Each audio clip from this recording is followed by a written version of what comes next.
Hey everyone, Evan here with Inner Worlds Astrology, and today I'm going to talk about the full moon in Leo that's happening February 16th. Now, I've had my eyes on this full moon since last August. There's a lot of aspects on this day that are just very intense and very transformative, so I really want to walk through this today with you and kind of dive into everything that I've been looking at over the last 6 months. Now, before I do that, if you'd like to schedule a birth chart reading with me, the link is in the description box below. Also, please like this video and subscribe to my content to get future videos like this. So let's dive right in. Why is this full moon so important? Well, first of all, there's a connection to last year's 8/8 Lionsgate, so August 8th. And there was a Leo new moon on that day. And if you think about the number 8 in astrology, that's associated with Scorpio, which is about death, rebirth, transformation, evolution.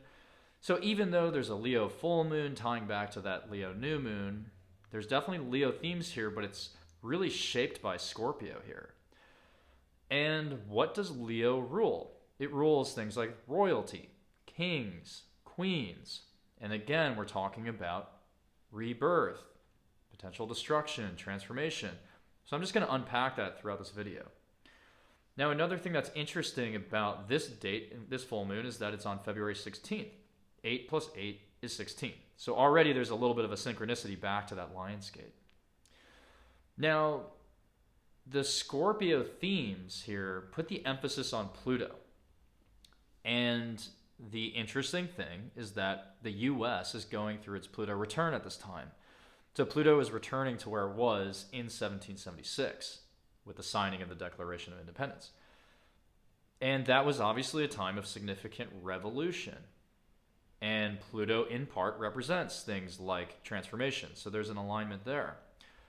And Pluto is also strong in this chart astrologically. And it's kind of providing an outlet from some tension, which I'll talk about. Now, think about where Pluto is. It's in Capricorn, which is about institutions, authority figures. It's about rules, regulations. You know, there's a lot of power to Pluto in Capricorn, but because Pluto is about destruction and also secrets that might come out, secrets revealed, this could be about uncomfortable truths coming out about powerful people in powerful institutions. And, you know, also it could be about these secrets, suddenly being, again, accessible by the public, and that might change public opinion about people in power, about institutions that they cater to. But even apart from all this stuff, what I find really interesting about this full moon is that there's a fixed grand cross. Now, the fixed signs are Taurus, Leo, Scorpio, and Aquarius. So with the full moon, like every full moon, you have a sun-moon opposition. And in this case, that's Aquarius to Leo. But in this case, we also have the true node, the north node, in Taurus. We have the south node in Scorpio. And this new moon, or this full moon, is at 27 degrees, and those nodes are at 26 degrees. So it's almost an exact square. And so the grand cross is, again, you have the opposition, the two oppositions with all these squares. And, these are all fixed signs. And fixed signs are very stubborn. They refuse to change their position. And because the lunar nodes are involved in this fixed cross, it represents a crossroads between our past and our future. So the south node is our past, what's sort of easy for us the path that's easy for us to tread. And the north node is what we need to evolve to become, at a soul level, but also at a collective level. So with this full moon, we're clinging very tightly to those paths of least resistance. And the north node is, again, supposed to try to push us forward. And if it was just a grand cross with no other planets involved, you wouldn't really know what was going to happen. It's kind of a standoff. It's an impasse. But if you look further into the chart, the north node is in a stronger position. The reason is because it's almost in an exact trine to Pluto and Capricorn. And that's just enormous. There is so much momentum going towards that true node. And it's almost undeniable because, again, that fixed grand cross is that standoff. And so we need an outlet. We need a channel, a positive channel to push our energy elsewhere. And so Pluto is channeling that true node to say, okay, you got to go here.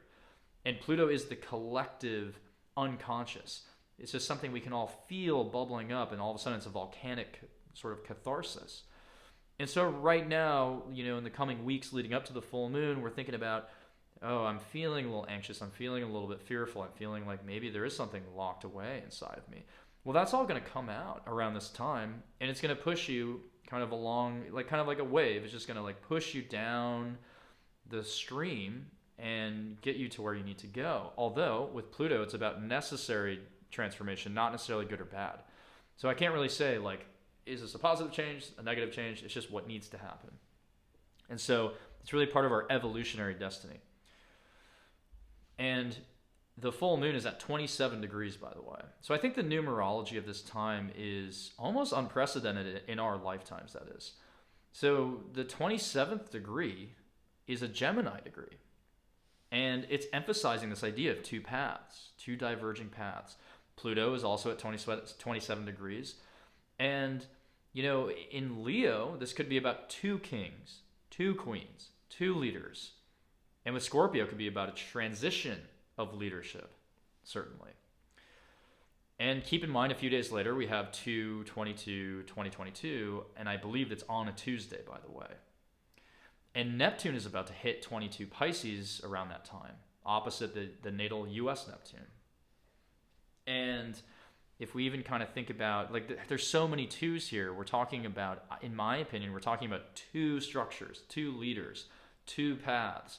We're just at this crossroads. And if you even think about a vice president, they're second in line.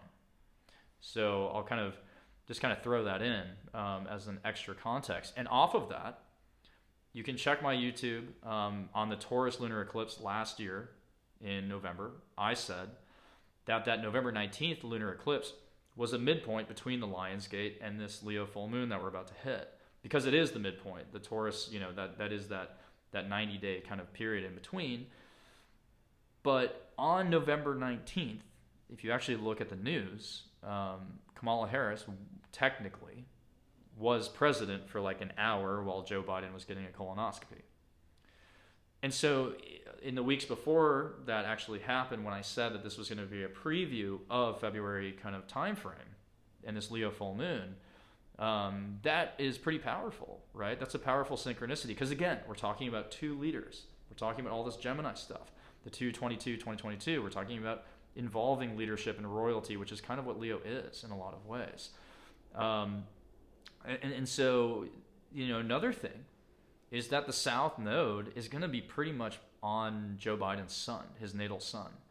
And the South Node is something that, is a vulnerability or something we need to let go of. And, it's already technically would have passed his sun. I think it's going to hit a week or two before this day. So I do want to emphasize that. It's not exact, but it's still in that vicinity. And he has a ton of Scorpio placements. So the South Node is kind of sweeping through all of his Scorpio placements at this time. So there's a lot of challenges there. And as an astrologer, I can't technically predict XYZ on this day. That's not really our job. It's really about we're kind of like weather forecasters. We're just talking about the energies. But energetically, again, there's a lot of hard to deny trends going on here. And especially because I got the November 19th prediction spot on. To what I've been researching since last August, there is some credibility to the significance of this Leo full moon. Now, I want to talk about the outlets to this Grand Cross. So again, the Grand Fixed Cross is unmovable, meaning the natural flows of energy have to come from somewhere else in the chart. So Pluto, again, is trining the North Node, which, to make this even more ominous, is conjunct to Algol, which is associated with Medusa. And the North Node represents the head of the dragon. So is the head of the dragon kind of being slain here? Metaphorically, of course. With Pluto, it's also about necessary transformation and evolution, meaning it's neutral.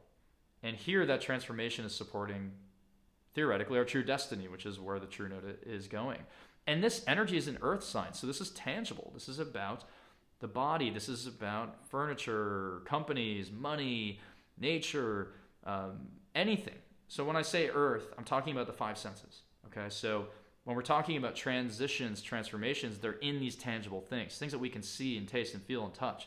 And again, on a personal level, it could be as simple as like music. I discovered that, I transformed my life that day by writing a new song. But on a collective level, of course, it's going to be more about the earthy things with institutions. So we're talking about transitions, transformations at a corporate level, at a government level, at an institutional level. And so these are things that are very witnessable in that way. Now, Mars and Venus are conjunct in Capricorn this day, too. So this, with Mars, it's about our energy, our drive to act. With Venus, it's actually about a social contract, in my opinion. It's really about people coming together to create a new type of, agreement around something. And they're trining Uranus in Taurus. And Uranus is about sudden change. It's like lightning quick. And so we can't always anticipate or predict what Uranus is going to bring us, which is why I, as an astrologer, cannot confidently say XYZ will happen on this day, because Uranus is direct right now, it has a lot of power. But it is being channeled on this day, and so we're charged up about change with Mars trining Uranus. And again, maybe a new social contract with Venus. And also Venus-Uranus can represent very different groups of people banding together for a common cause. There's a revolutionary energy of that. And again, it's about disruption with Uranus too. So we're motivated to disrupt systems that have become too rigid, because that's what Capricorn is. It's very rigid, it's very traditional, it's conventional. So we're finally ready to bust down some doors maybe and drive progress and say, enough is enough. This society or this system is too stagnant now. We need a new solution. Now, Neptune, meanwhile, is trining the South Node, and that really allows us to let go of our past, actually, too. So Neptune is supporting us to push away from the past, and Pluto is pushing us to transition forward into the future. Now, at the same time, Jupiter is in Pisces, and it's getting closer to a conjunction with Neptune in Pisces. And this is another kind of refuge, potentially, from that Grand Cross, allowing for some compassion and spirituality. And then finally, Mercury is basically conjunct to where Saturn and Jupiter were at that great conjunction in December 2020, which was a significant time. If you look at kind of the things that were happening then, the announcements that were made, the technologies that were introduced, Mercury, which is the thinking, the mind, the perspective, is back at that place after retrograding. So this could be a hearkening back to something from that time. We might learn something new about the things that came out in December 2020. Now, to kind of wrap this up, I wanted to look at the Sabian symbols for this fixed Grand Cross, because this fixed Grand Cross, again, is so significant, because we're talking about very fateful, like north and south nodes, with a very quick, full moon, because the moon moves really fast, and so the fact that it's locked in with these north and south nodes, the past and the future, is significant to me, not an accident. And by the way, this is Aquarius season. So Uranus is the ruler of Aquarius, and that sign is all about change, radical transformation, revolution. So here again, we have this energy of unpredictability and a sudden restlessness, a desire to disrupt. Now, the Sabian symbol for 27 Aquarius, which is really 28 Aquarius, because that's how the Sabian symbols work, you have to add a degree. 27 Aquarius, sacrificing something old to find its current usefulness. So have our systems become too old? Do they need an upgrade? Gathering resources. Is this the middle of a supply chain break? Who knows? Making of paper, printing money, fuel, gas, recycling.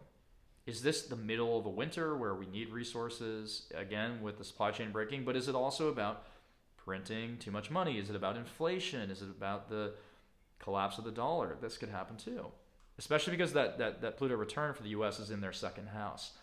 Now, 27 Leo, many people and voices gathering together with those of a like mind, internet and chat groups, among other things. So, like I said, with Venus and Uranus, this could be about different groups of people coming together, people who otherwise would not usually get along, but they all agree the system is too outdated. For the North Node, 26 Taurus, older, wiser elements of society making offerings to younger, less integrated.